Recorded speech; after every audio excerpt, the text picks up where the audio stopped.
Tama po ba yun? That is correct. Thank you. And as you are all in the executive branch, can we say you are bound by the words and statements of the President? Yes, Madam President, as we are bound to by executive privilege for the President. Thank you. May I recall a clip derived from 18 February 2023. President Ferdinand R. Marcos Jr. said the following, and the clip is here.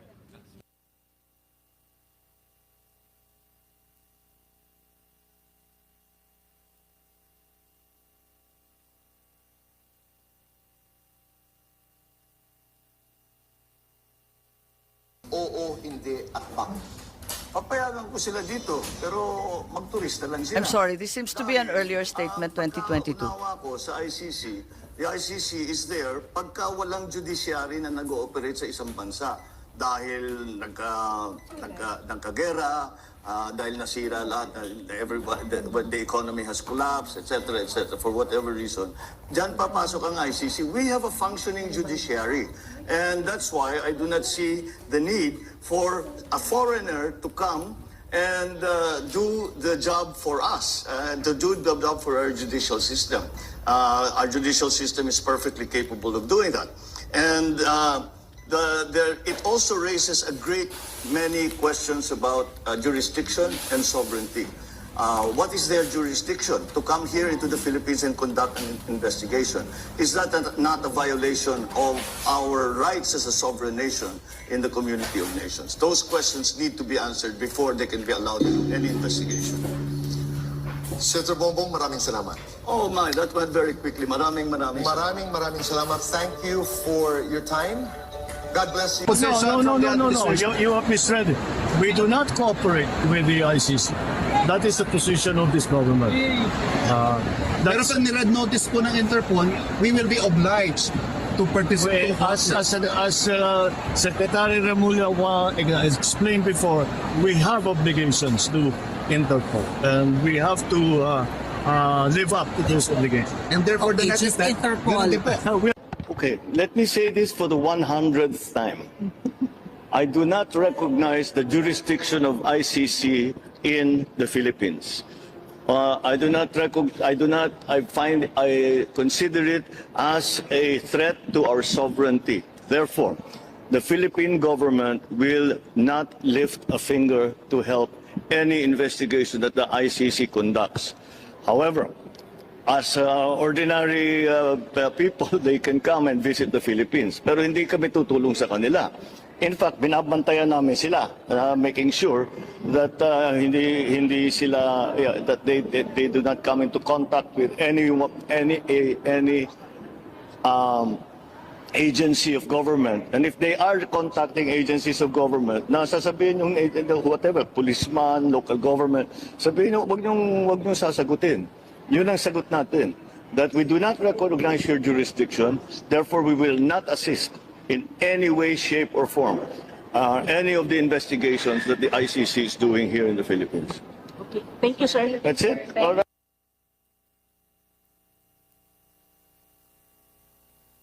Okay. On the 18th of February, the President said, my position has not changed. I have stated it often, even before I took office as President, that there are many questions about ICC's jurisdiction and that we here in the Philippines regard as an intrusion into our internal matters and a threat to our sovereignty. Does the DFA agree with this statement? And do we abide by this position until today? Anyone from the DFA, please?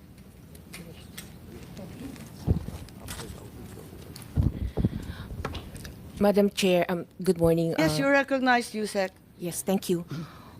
Well, as I speak right now, the Philippines is not a member of the ICC. And the DFA defers to the Department of Justice as the implementing agency when it comes to cooperation on ICC matters. Madam Chair. Yes, so to the best of your knowledge and in the consideration of the DFA, we are not a member of the ICC. Yes, Your Honor. Thank you. And the DOJ, having been referred to, may I call on Secretary Remulla, please, to clarify this issue. We are not members of the ICC, ma'am. So whatever relationship we have with the ICC is on an arm's length basis if we have to talk to them. But we have never spoken to them. I'm We have sorry, never spoken Secretary, to I them. didn't hear you. Whatever relationship we have It's on an arm's length basis, meaning very transparent if ever.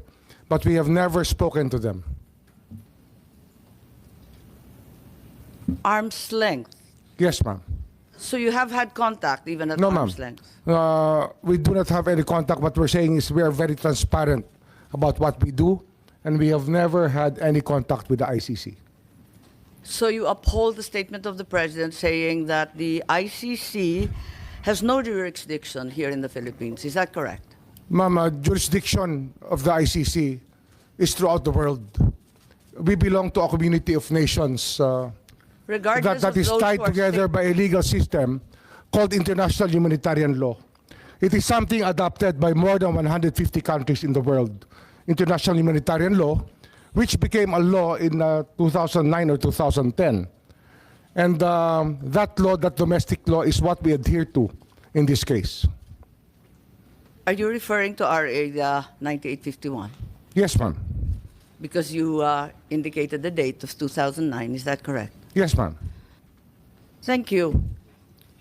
So therefore, we are not members of the ICC. We are not members of the ICC since President Duterte withdrew our membership in 2018, effective 2019. Okay. That being the position of the DILG, I assume that Secretary Remulla in the DILG also maintains the same. Yes, ma'am. I defer to the wisdom of the Department of Justice. And the PNP, General Marbil, please. Yes, Madam Chair. Thank you. If that is therefore an unqualified yes, and you are in agreement with the President that the ICC has no jurisdiction whatsoever, what was the DOJ referring to as the ICC's jurisdiction in the Philippines being different from us being a member? What is the distinction, please? Ma'am, the ICC tries people for individual crimes, not states. So the Philippines, as a state, cannot be called upon by the ICC to do something for them. But when the ICC is running after individuals who are Filipino citizens, then that obligation becomes another kind of obligation. So that therefore the Senate ratification of the ICC at the time that it was ratified is of no weight. Regardless, you will fall under the jurisdiction of the ICC, under Well, for so-called individuals- international. Yes, madam. humanitarian- that is your belief, DOJ. Yes, madam. When there are Regardless of individuals being a party being or not when being a there are party? individuals being asked by the ICC to explain, it is another matter. As a state is different from an individual. We all know that we have to. I think that is the not the individuals question. being charged by the ICC will have to face the ICC. I'm perplexed. The DFA made it very clear that as we withdrew, we are no longer a state party to the treaty. And now you're saying that we can nevertheless fall under the ICC, under the generic rubric of international humanitarian law. So it doesn't matter whether you sign or do not sign, whether Yes, ma'am. you ratify It or doesn't do not matter, ma'am. ratify. It doesn't makes no matter. difference. That doesn't make any difference anymore. Are you certain? I'm certain. Okay, Attorney Saret, please, from DFA. Is that the position of the DFA? Madam Chair, I concur with my USEC, the current acting SFA, that as far as we are concerned, we're no longer members of the ICC, ma'am. And as non-members, can we possibly fall under the jurisdiction of the ICC under the rubric of international humanitarian law? Is that correct? Yes, ma'am, I think, because we, under the, What's the use of signing or ratifying a treaty if it bears no weight? yes, I defer, ma'am, to Secretary Remulla. May on I? this one, ma'am. I think it's your purview, your DFA. Yes, ma'am. But yes, ma'am. Technically, we are no longer a member of the ICC, but we might be obligated under residual jurisdiction, as what the Supreme Court in one case already mentioned, that we still have residual jurisdiction. Thank you, Madam Chair. Yes, Madam Chair, if I may. I'm a little bit perplexed given that you are part of the executive. The president has said, as he said for the 100th time, that we are not under the ICC. Why is the SOJ now saying that we are nevertheless, somehow, in some miraculous way, under the rubric of the international humanitarian law, still under its jurisdiction? Your Honor, it is not the Philippines that is under the jurisdiction. It is the individuals who are charged by the ICC, which is under the jurisdiction. There is a distinction, ma'am. Please explain. As non-members of the ICC, and as a state, the ICC has no jurisdiction over us as a country. But over the individuals who may have committed crimes that violate international humanitarian law, that is a universal value being held by the whole world today. That people cannot cross borders and hide behind boundaries so that they can run away from the law. International humanitarian law is something adopted. The principles are adopted by more than 150 countries throughout the world, Your Honor. Are you of the position, therefore, that international humanitarian law, as you said, is customary law? Is that the consideration? It is already customary law now. As we speak, it has become customary law throughout the world. Are you aware that procedural and admin matters do not form part of customary law? Surely the Secretary is well aware that procedural and administrative matters will still have to comply with the laws of the land. Of course, Madam, this goes without saying. Okay, thank you. Senator Jinggoy, I think you wanted to interject at this juncture. We recognize the Senator. Yes, Madam Chair, thank you very much. The DFA, the DOJ, the DILG, and the PNP has already admitted that we are not members of the Philippines is not a member of the ICC. Therefore, why did we surrender a Filipino citizen before the ICC? Anyone can answer, Madam Chair. We surrendered an individual to the ICC who was a subject of a warrant of arrest. That's what we did. I did not hear you again. Mr. Senator, we surrendered an individual to the ICC. We did not surrender as a country, but he was surrendered due to a warrant of arrest issued by the ICC through the Interpol.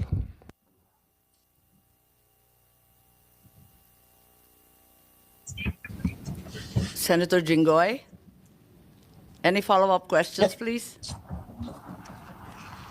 Thank you. If that's the case, while we've attempted to retrieve Senator Jinggoy, let me just pursue the question of the international humanitarian law being customary law. Since procedural and administrative matters do not fall under customary law, ICC processes, therefore, are not part and parcel. Madam Chair, the distinction of the ICC process of issuing a warrant of arrest is something accepted through a treaty, the International Police Organization. You have just contradicted yourself, sir. You said it was customary, and now you're saying it's by treaty. Well, we can be very technical law, about it, ma'am. Sorry. But we can be very technical about it if you wish to be. But the fact is, it is our accession to the Interpol which made all of this possible. We will go to the Interpol later. Let us discuss the ICC at this juncture.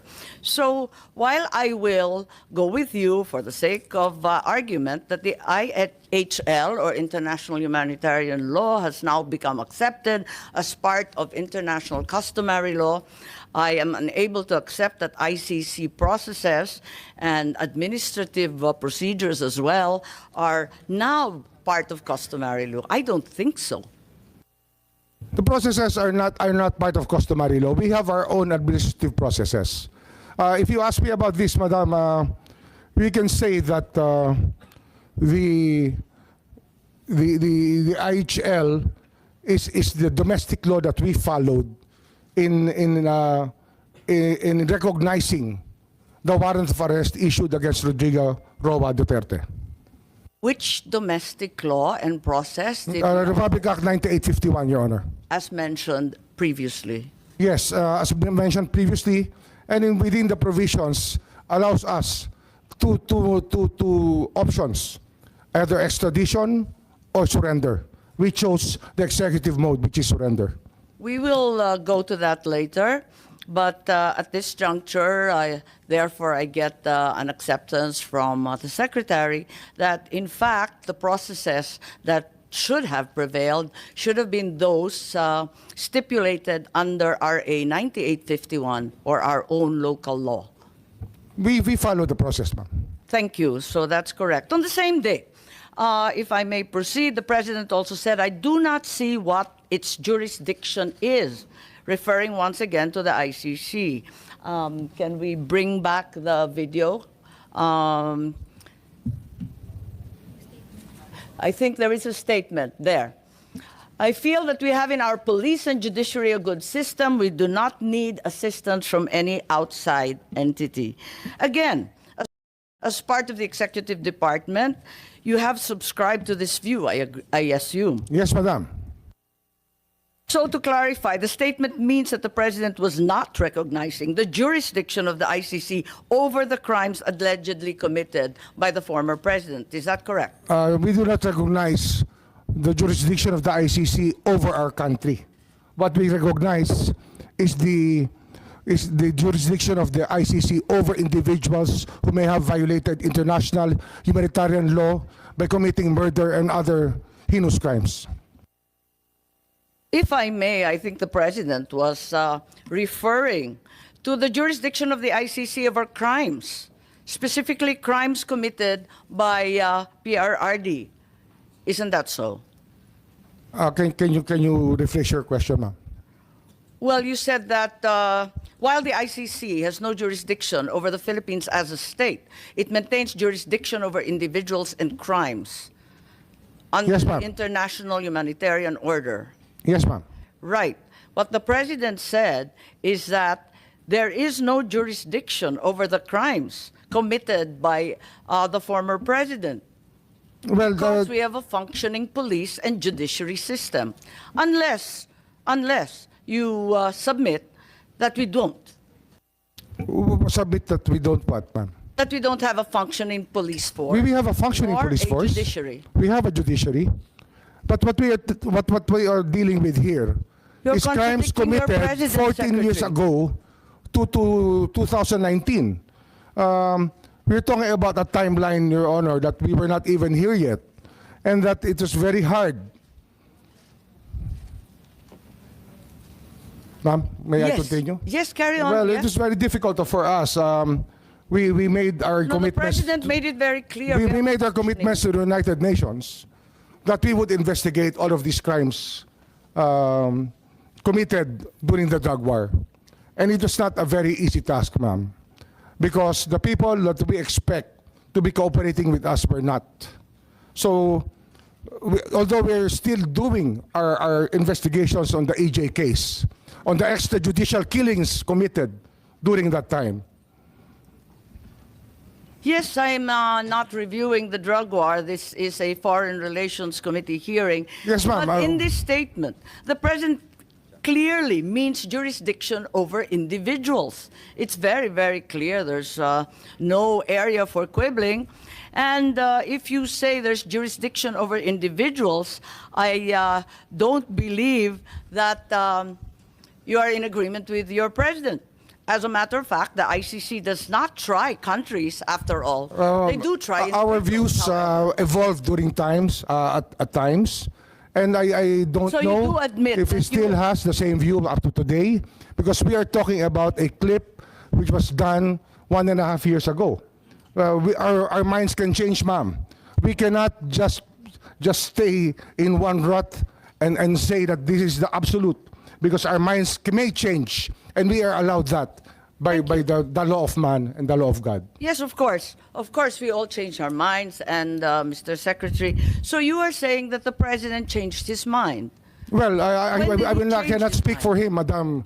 I cannot speak for him. Your conclusions are really your own, and I cannot adopt your conclusions here. They're not my conclusions. It's a bold statement, which really. Well, your does not- statements of belief are your own, ma'am. I cannot adapt to your statements of belief, but I will respect them.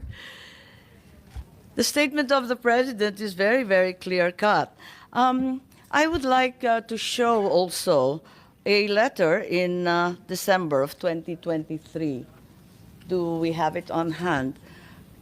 Can you enlarge it so that it's much clearer?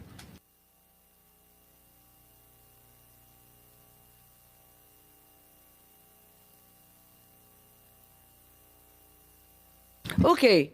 On screen is a letter dated 15 December 2023 addressed to Vice President Sara Duterte, where the President says that the jurisdiction of the ICC over the Republic after the effectivity of its withdrawal is very much in question, and I'm certain that all the members will echo my views on the matter. Would you like to comment? Anyone would like to comment on the said letter? Is it correct that if this was in fact a work in progress, as stated by Secretary Remulla, as of 15 December 2023, all the secretaries and undersecretaries already holding such positions at that time also viewed the ICC as having no jurisdiction over the country, as stated by the President himself in the letter? We did not assist the ICC, ma'am. We continued with the very tenor of the letter, that we did not assist the ICC. We never had contact with them. We'll go The there. investigation that they conducted was through their own methods, and we did not in any way assist them. As said in your letter, we cannot. It's we not did my not. letter, sir, it's the President's. It's a president's letter. We did not assist them. I think that's not the question. My question is simply to say that as of that date, all those in the cabinet were in agreement with the President's statement. Is that correct, Secretary Teodoro? As of 15 December. Ma'am, the President's statement is binding, and I defer to Secretary Remulla that we did not, that no government agency, the DND, never cooperated with the ICC as in accordance with the statement. Okay, and are there any other secretaries who'd like to verify that? We have Director Anyo, Director General Anyo. I believe you are cabinet rank as well, and the NSC sits with the President. Is it correct to say that everyone maintained the same position? Yes, ma'am, that's correct. But we did not assist the ICC in their investigation. I don't think at this juncture we're asking about assisting the ICC. All we're asking is whether, in fact, you all agree that the ICC had no jurisdiction. I think, ma'am, what we're talking about here is if it's in the case of the former president, the case was committed while the Philippines is still a member of the ICC. Okay. I don't know, is there anyone of cabinet rank as well? I'm certain that the DFA will probably hold the same position, that you were all in agreement with effectively your boss as his alter ego, that the ICC had no jurisdiction, as stated in the letter quite clearly. Yes, Your Honor. Thank you very much, Yusek. Okay, and then in January of 2024, the President then said, let me say this for the 100th time. I think we've seen that clip before. Can we bring it back?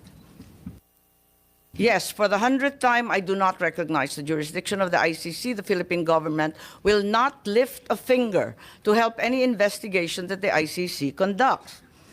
So, at the risk of really belaboring the point, may I confirm is the DOJ, at least as of early last year, was of the stance that ICC had no jurisdiction and the Philippines would not lift a finger, in the words of the President. The ICC never does not have jurisdiction over the Philippines. Your Honor. And We did not lift a finger to help them at all. so we affirm that we never at any juncture lifted a finger. Yes, Your Honor. Also, I think the Secretary of Justice vehemently asserted the same during that time. May we have the PowerPoint, please?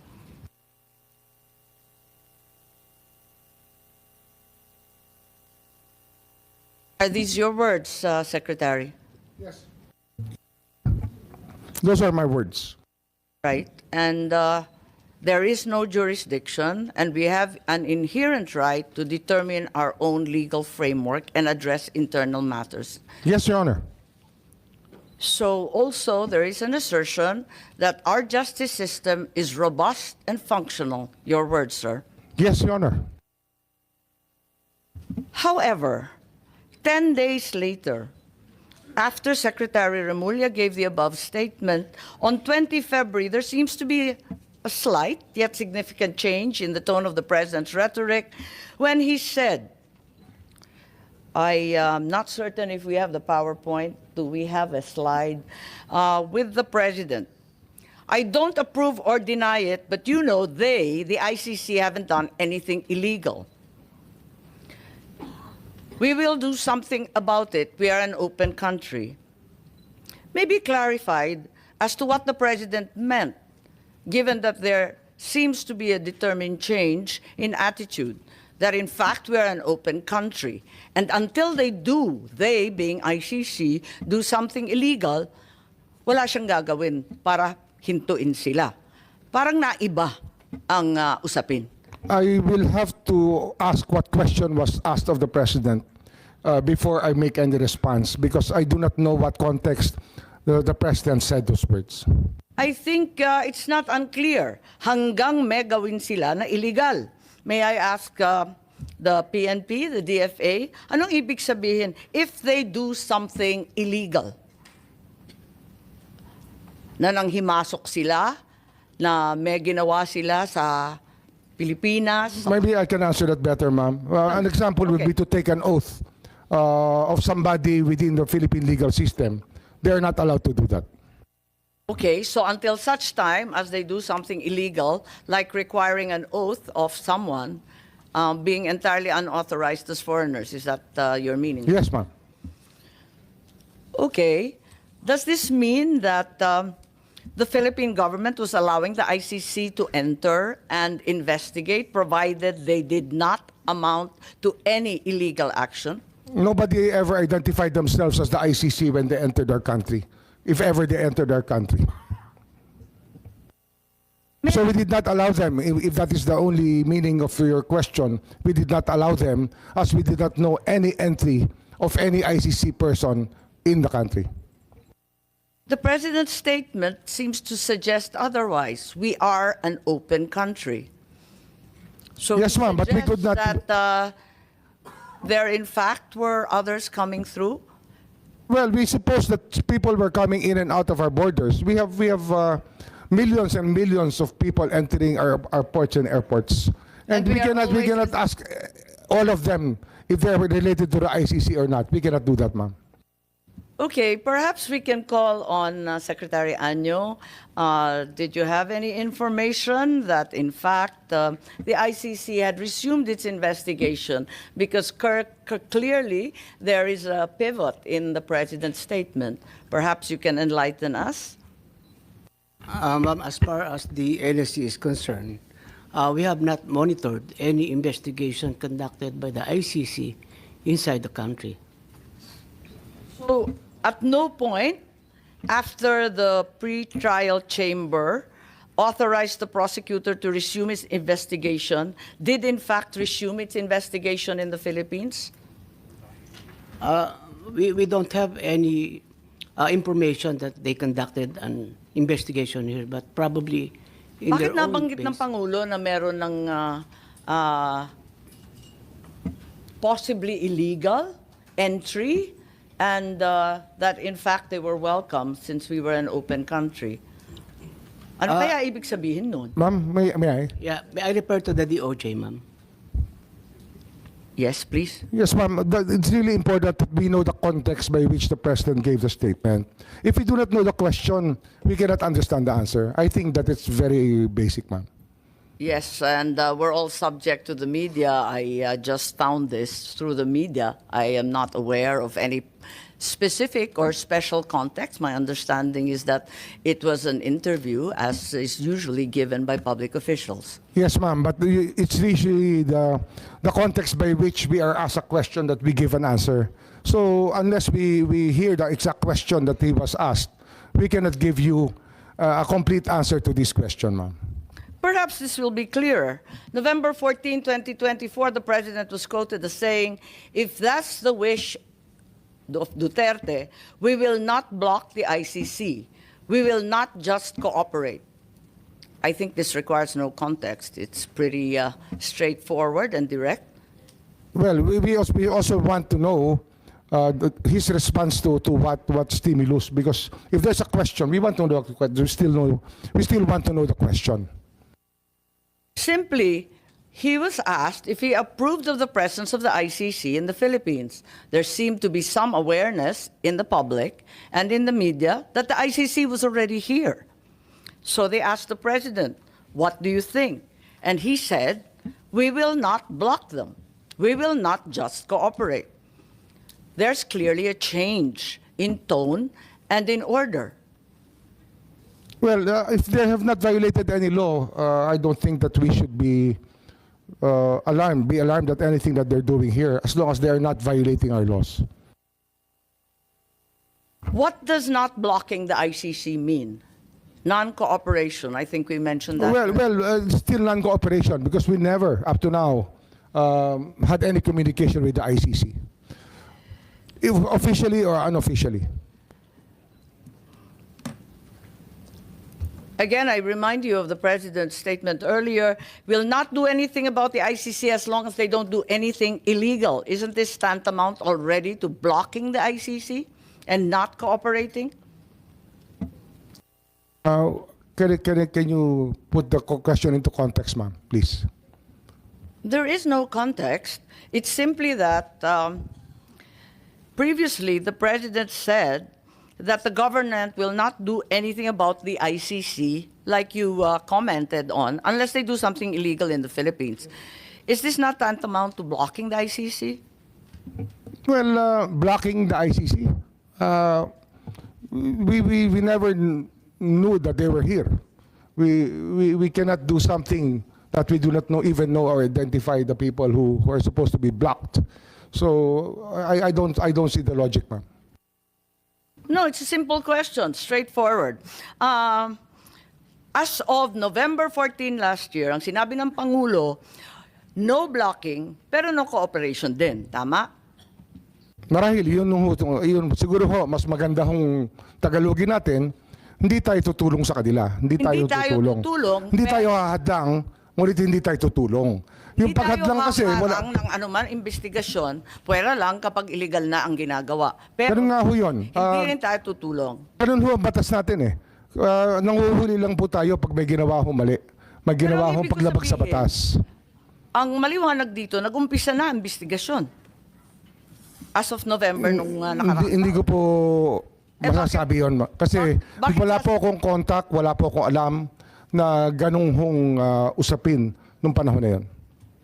So ang ibig sabihin, hindi pa nag-uumpisa ang investigasyon, nagsasalita lang ang presidente ng kusa na depende nga ho sa tanong. Ang problema ho, sa dating salita. Ang problema ho, kung hindi natin alam ang tanong, paano natin malalaman kung paano ba niya sinagot yung tanong sa ganung paraan?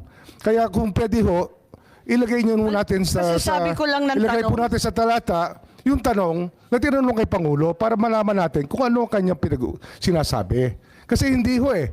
Ang ganitong salita po ay response po sa isang tanong. Kaya dapat yung tanong po sana iharap niyo po sa atin para buo ang pag-uusap. Tsaka sino po ang nagtanong? Anong pagkakataon niyo ang tinanong? Ang media ang nagtanong at ang simpleng tanong, aprobado mo ba ang presensya ng ICC in the Philippines? I think the identity of the media is irrelevant. The question is, does he approve of the ICC in the Philippines? Ang sabi niya, simple lang naman, ay kapag walang illegal, talaga naman sasalubungin natin sa ating bansa pagkat tayo ay bukas at malaya. Yun nga ho, tama ho yun. Yun ang sinabi niya. Talaga hong hanggang wala hong ginagawang illegal ang tao, ay pababayaan natin silang manatili sa tahimik. Tama. Ngayon, ang ibig sabihin nito, nag-umpisa na ang ICC investigation. Maybe we ask Secretary Anyo, please. Bilang NSC, baka mas alam ninyo kung kailan nag-umpisa yung parating nila, yung pabalik-balik po nila. Madam Chair, wala po kaming impormasyon. Hindi po kami aware na nagkaroon ng investigation dito ang ICC ng mga panahon na yan. As of November noong nakaraang taon, wala pang ICC investigation anuman na nalalaman po ninyo? Wala po kaming nalalamang investigation. At wala po kaming namomonitor na pumuntang ICC investigators. So ganun din ang ating Deputy DG Erico, si DG Guloy, baka may maidagdag kayo. Dahil ang pagkaintindi namin, pag narinig mo, nabasa mo, simpleng pagkaintindi, sinabi na ni Presidente hindi namin pagbabawalan. Ano kaya yun na pagbabawalan? Kung hindi pa nag-umpisa, bakit sinasabi niya hindi ko pagbabawalan hanggang hindi illegal? Nakakapagtaka. Ganon din po, Madam Chair. Wala rin po kaming informasyon at saka na-monitor na meron po ICC during that period, Madam Chair. So ang Pangulong mag-isa ang nagsabi na hahayaan niya, pwera lang kapag illegal na ang gawain. Siya lang mag-isa ang nagsabi nun, ngunit kayo, wala naman kayong impormasyon na naibigay sa kanya tungkol doon. Opo, Madam Chair. Wala po kaming informasyon na ibigay kay Presidente po, Madam Chair. Thank you. As we speak today, what is the stance of the executive? Does the ICC have jurisdiction over the crimes committed in the Philippines between November 2011 and March 19, 2019? We just follow the Supreme Court's dictum in the case of Pangilinan Cayetano. And that is? That is, residual jurisdiction is there up to 1 year from the date of withdrawal of the Philippines. Up to 1 year, right? Yes, Which would Madam. bring us to March 2019. 2020. 2019. Yes, ma'am. So, pati yung residual jurisdiction na sinasabi po ninyo, hanggang 2019 na lang. Yes, ma'am. So, Yun wala po na sabi ng Korte Suprema. Tama. So, ngayon wala na. Maski residual jurisdiction, wala na rin. Wala na po, wala na po. Kasi 1 year lang eh. Pero tandaan po natin, ma'am, na ang ICC sa buong mundo ay tinitingnan ang ginagawa ng mga individual na marahil ay nakakapanakit sa kapwa nila at gumagawa po ng pag-violate ng mga karapatan ng mga tao. Yun po yung tinitingnan po na ICC rito eh. Kaya ho, hindi po yan ang ating tinitingnan eh. Ang tinitingnan po natin talaga, ano pa talaga ang ICC? Ang ICC ay tinatag upang habulin yung mga mga individual na lumabag sa batas ng tao at sa batas ng Diyos. Yun ang pagkakaunawa ko.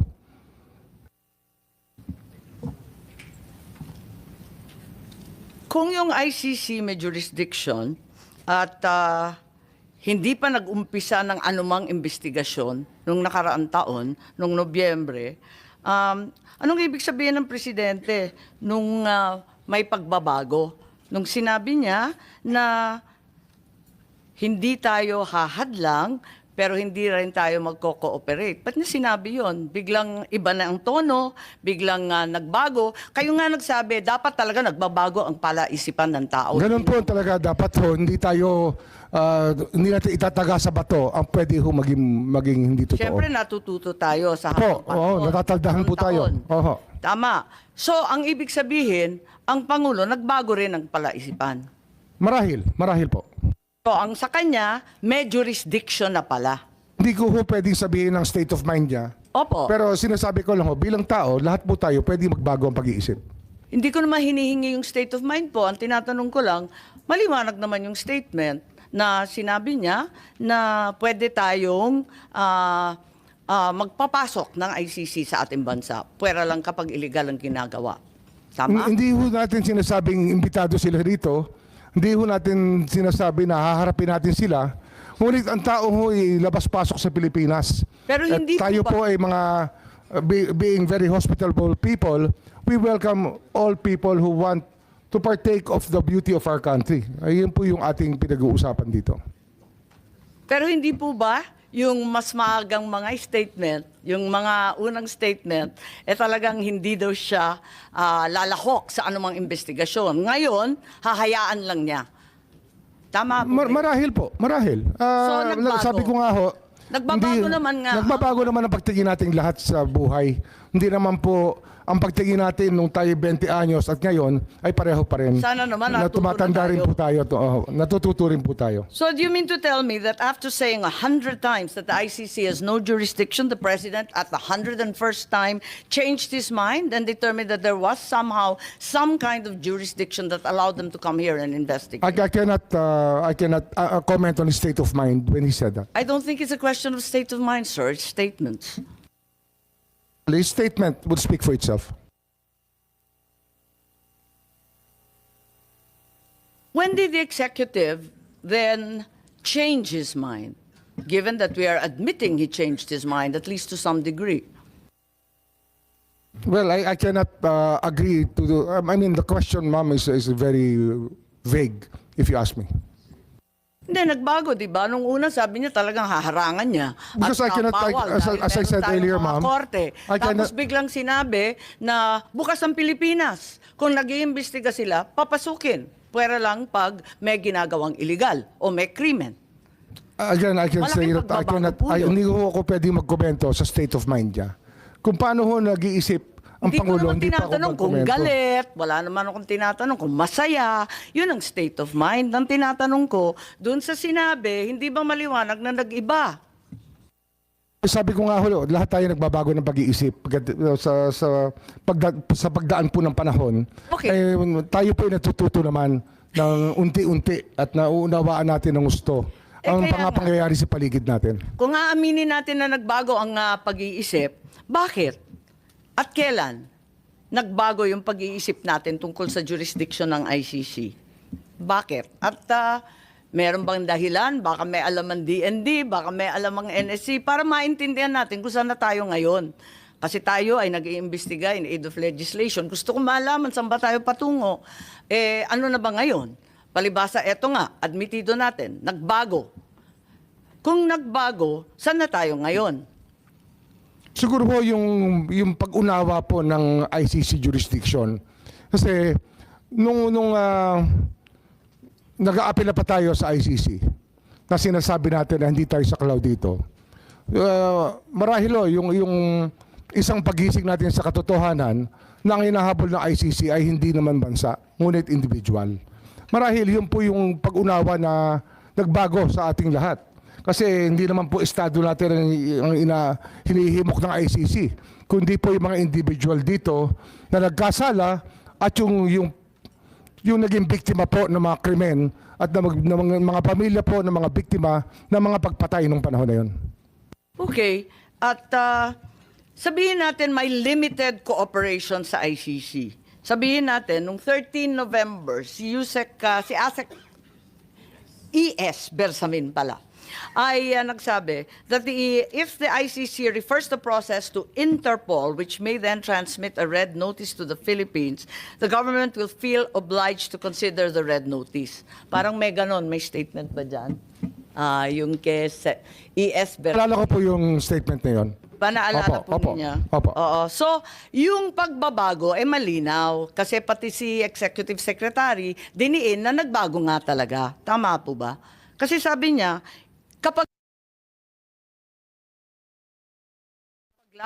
kapag may pulang notisya. Marahil ho dahil ito sa mga karanasan natin sa mga nakaraang buwan na tumutulong po ang Interpol sa ating bansa. Kaya ang paggalang natin sa Interpol ay ganun-ganun na lamang. Hindi po natin pinababayaan na magkasamaan ng loob sa Interpol sapagkat sila po ay ating inaasahan sa maraming pagkakataon. Tama, talagang lumalahok tayo at umaasa sa Interpol. Ngayon, nung January, kayo po nagsalita at tatanungin ko kung tama po ba to. At sinabi na the Marcos administration ay uupo kasama na ng ICC. Talagang uupuan na natin to discuss certain areas of cooperation. So, hindi na no cooperation, no blocking, no limited. At tatalakayin ang ibang mga areas kung pwede, kung saan pwede makipagkaisa. Tama ba yun? Hindi ko naalala yung statement. January 2025 po, sinabi ninyo, uupo kayo kasama ng ICC para malaman doon sa kanilang investigasyon ukol sa libo-libong pagpapatay ng drug war ni Presidente Duterte. Sabi mo, ayon sa report, na yung cooperation with an international tribunal ay pinapayagan sa ating batas. At yung ICC representatives have been going in and out of the country without any of us raising anything. January 2025 po. So ano ho yung tanong? Ang sinasabi ko, what happened to the President's statement that the government will not lift a finger? And what happens to your own assertion that there will be no blocking but no cooperation? Ngayon, nakikipagtungo na tayo sa ICC. Hindi, yun po yung sinasabi natin, nagiging bukas ang ating isipan, ngunit hindi po natin ginawa. Hindi po tayo nakiupo, hindi tayo nakipag-usap. Yun po yung malinaw sa lahat. Pero handa kayo noon, ngunit hindi natuloy. Ganun po ba? Marahil ho, kung meron hong tutulay, pero wala naman hong tumuloy eh. Kaya wala hong nangyari. Pero meron rin kayong sinabi that the ICC representatives as of January 2025 have been going in and out. Labas-pasok sila sa ating bansa. Hinahayaan lang natin. Hindi ko po hindi ko ho alam yung pagpasok at paglabas nila. Meron po Wala ko kung kaalaman sa pagpasok at paglabas. Marahil sa kanilang pag-iimbestiga, labas-pasok sila rito. Ngunit wala akong nagsasabi sa akin na ICC po yung labas-pasok dito. Wala pong akong report sa immigration. Wala po akong report sa ating po mga... Kayo po nagsabi, kaya ako nalaman na may ICC representatives na labas-pasok dito sa ating bansa na hindi tayo umaalma, hindi tayo nagrereklamo. Yun na ang pagkasabi po ninyo. Sabi nga namin dati pa, kung wala ho silang nilalabag na batas, ay malaya po silang maglabas-pasok sa ating bansa. Katulad po ng kahit sino pang turista o sino pong nais bumisita sa ating bansa. Iba po yung pakay ng turista, iba naman yata ang pakay ng kinatawan ng ICC. So, nag-iba na talaga. Sa bandang January ng 2025, hinayaan na natin sila na lumabas-pasok dito sa ating bansa. Ganun po ba? Hindi po wala tayong hinahayaan, hindi lang ho tayo nagtatanong kung hindi natin tinatanong ang lahat ng labas-pasok dito kung sila po ay ICC. Pero Kasi nga sa dami po ng labas-pasok sa atin, hindi po natin tinatanong. So hanggang Enero nitong taon, talagang maliwanag na labas-pasok na yung mga ICC. Ano? Hindi ko po alam eh. Wala po akong personal knowledge. I can only speak from personal knowledge. Narito kasi sa Philippine Star at sinabi na I know that as anecdotally from people I know from the human rights community, they've been in contact here. May mga nagkikwento po na may kausap silang ICC. So alam po ninyo. Kasi sabi mo in-identify pa ninyo yung source. Sabi ninyo yung human rights people. Nagko-contact nag-uusap na. Di alam na ninyo na nandito na yung ICC. Ay, hindi ko nalalaman kung nandun sila. Sinasabi lang nila may kausap sila. Hindi ko sinasabi ko saan sila nag-usap at paano. Pero, siyempre marami hong gustong tumulay. Ngunit hindi naman natin, hindi ho nagkaroon ng pagkakataon na makilala talaga namin na ICC o makaharap. Kahit kailan po hindi namin nakaharap ang ICC. Pero alam ninyo na may galaw na sila at nag-iimbestiga na sila. 7 taon na po silang gumagalaw, ma'am. 7 taon na. Hindi naman ngayon lang yan eh. 7 years ago, the ICC was already investigating what happened during the drug war. What happened 7 years ago? Parang nahinto eh. Bakit sinabi natin na hindi na tayo Yun lang po yung aking recollection kung kailan sila nagsimula. Na parang 2016 nga, baka 9 years ago pa. Sinimulan na po nilang bantayan ang ating drug watch, yung ating drug war, nung nagsimula po yung patayan. Pero matibay ang ating kalooban, matibay ang paninindigan natin na hindi natin natutulungan at talagang tututulan natin pagkat meron tayong sariling pulis, may sarili tayong mga korte. Ang liwaliwanag nun. Opo. Bago lamang, Meron po tayong panahon na binabantayan dito. taon. May panahon po tayong binabantayan dito. 2016 hanggang 2019, ay doon po ang kainitan ng drug war. At ito po, ang dami lumalapit sa aming opisina, humihingi ng tulong na maimbestigahan yung magpatay kung kani-kanino na lamang. Pero marami kaming talagang naging Kailan pumunta sa opisina ninyo? Kasi binabanggit ninyo, hindi pa Marcos administration, yung 2016 to 2019. Kailan nag-umpisa? Simula sila pumunta sa amin, 2022 na. So matagal na nakalipas ang mga krimen na nangyari. Pero nung umpisa, ang sinasabi natin, paulit-ulit, talagang hindi tayo tutulong at hindi natin hahayaan sila manghimasok. Maybe we can ask Secretary Anyo, sorry, kumakain po kayo, violation na naman ng human rights po to. Pero kung maaari bilang pinuno ng National Security Council, baka may naalam kayo tungkol sa pivot. Kasi parang nag-iba eh. Di nag-iba. Bakit nag-iba? Nung una, ang tindi ng ating paninindigan na hindi kailanman tayo tutulong sa ICC. Biglang lumambot, nahahayaan natin pag pumasok sila, tapos pagkatapos nun, meron ng statement, uupo tayo. Kung may mamamagitan, pag-uusapan kung saan tayo pwede tumulong. Meron ba kayong alam, Secretary Anyo? Kasi maraming nagsasabi na kayo daw ang dahilan kung bakit nagbago ang isipan ng ating administrasyon. Madam Chair, palagay ko po ay walang basis po yung ganong klaseng allegation sapagkat ito po ay legal na usapan at hindi po kami nag-focus sa legal na usapan sapagkat ang sa amin po ay on the lens of national security. Tapos wala rin po kaming na-monitor na pumasok dito ng mga ICC investigators nung sinasabi ng mga panahon na yan. So wala kayong alam tungkol sa pagbabago ng isipan at polisiya ng ating administrasyon? Wala po, Madam Chair. At hindi rin kayo kasama sa pagpaplano ng aresto ni former President Duterte? Ma'am, meron po akong opening statement. Pwede ko po bang basahin? Siyempre, oo. In the meantime, if I may recognize the arrival of Senator Cayetano. Please proceed, Secretary. Yes, Anyo, ma'am. please. Good afternoon, everyone. I'd like to start by thanking the Senate Committee on Foreign Relations, chaired by Senator Amy R. Marcos, for the opportunity to clarify the truth about what transpired during the arrest of former President Rodrigo Roa Duterte and other related matters. I believe this is also a good venue for me and my fellow officials to clarify what really happened and to debunk and dispel the false accusations and fake narratives that have misled the public about this issue.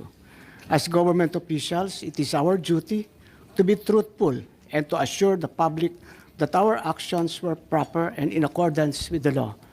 I, for one, have been the victim of relentless disinformation campaign aimed at destroying the integrity and credibility I have carefully built over 4 decades of public service, which began the day I entered the hallowed halls of the Philippine Military Academy.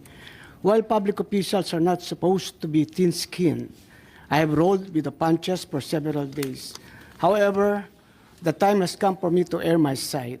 Therefore, I am grateful for the opportunity to speak before the Senate and present the truth. As a former member of the cabinet of the Duterte administration, it is also very hard for me to see the former president arrested. I worked closely with former President Duterte for so many years through the most serious crisis the country faced, and we have developed and nurtured a personal friendship. He trusted and respected me in the same way I trusted and respected him. even after our terms ended in 2022.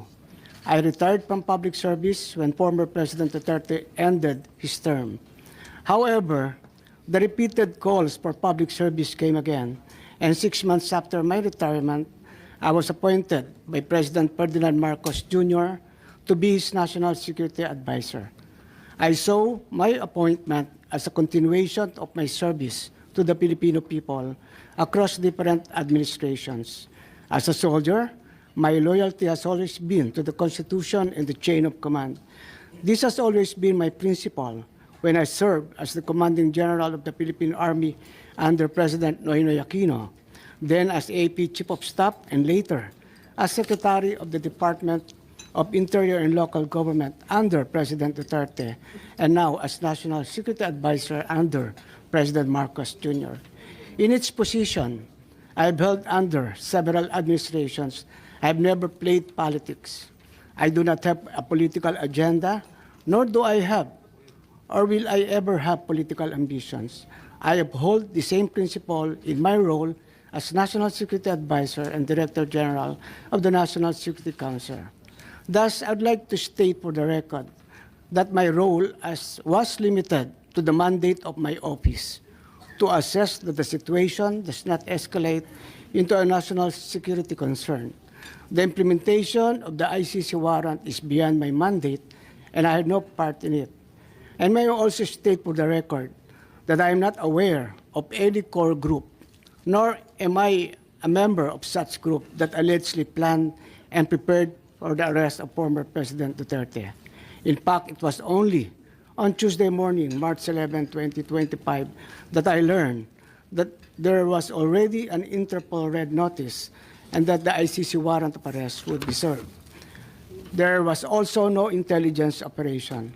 The former president's presence in Hong Kong, as well as his return to the country, was a public knowledge since it was heavily reported in both mainstream and social media. It is utterly unacceptable and unfair that my name is being dragged into an alleged grand conspiracy. I firmly deny any allegations of a grand conspiracy. In fact, the events in March 11 were spontaneous. As National Security Advisor, I was merely doing my job. However, I face all these accusations against my honor and integrity with firm resolve, knowing that I am on the side of the truth, and I was simply doing what I had to do. And in doing so, I upheld the truth, justice, and the rule of the law. Again, my loyalty is always to the country, to the Constitution, and not to any person. Thank you, Madam Chair. Salamat, Secretary Ed.